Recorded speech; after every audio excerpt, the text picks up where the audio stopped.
à tous et bienvenue sur le plateau de HR Makers, une émission Décideurs TV. Nous sommes en direct des victoires des leaders du capital humain et je suis avec Sophie Marinet.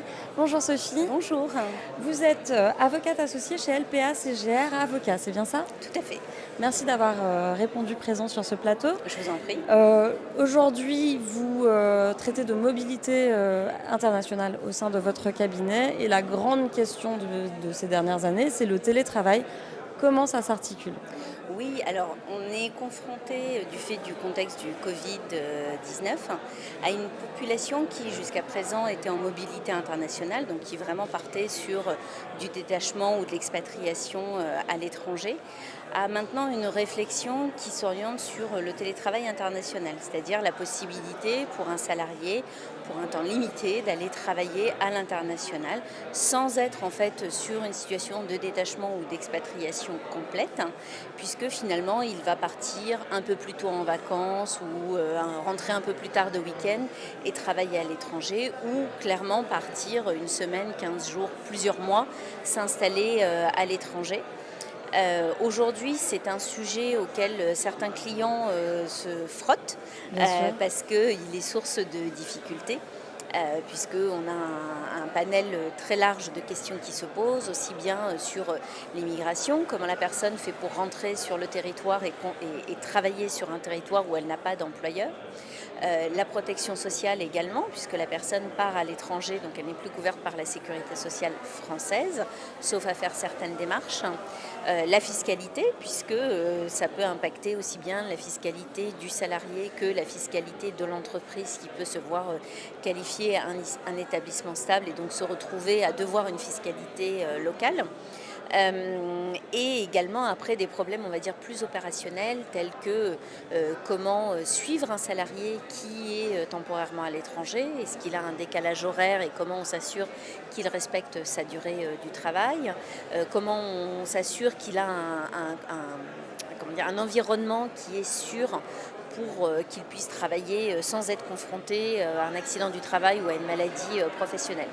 Donc aujourd'hui, on a tout un panel de clients qu'on assiste sur ces sujets, avec, on voit des débuts de réglementation, des États qui se saisissent de visas de digital nomades, comme on appelle. Donc on a vu une grande progression avec maintenant une cinquantaine de pays qui proposent de ces visas pour justement attirer des clients pour travailler sur leur territoire, voire en étant charmé par le territoire, décider de s'installer localement.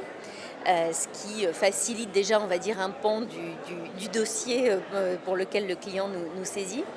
Et puis après, voilà, on essaye de déterminer quel est le meilleur schéma de protection sociale, généralement en passant sur des procédures de détachement de la sécurité sociale française.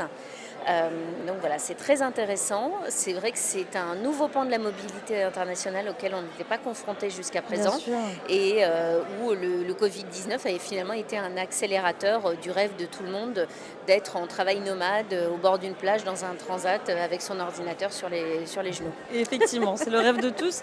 Alors, on ne va pas rentrer dans le détail de chacun des éléments, mais globalement, est-ce que je peux demain matin aller travailler à l'étranger en télétravail et être totalement couvert sur l'ensemble des aspects que Non, vous venez vous ne d'évoquer? pourrez pas.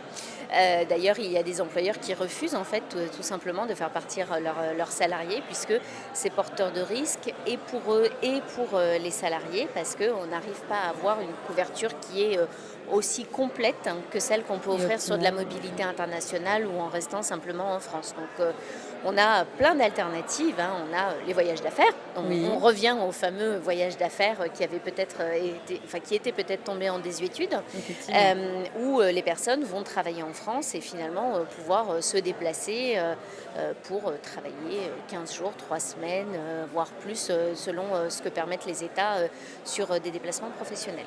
On peut imaginer des évolutions par rapport à ça pour que ça puisse à Les terme, États vont clairement s'en saisir.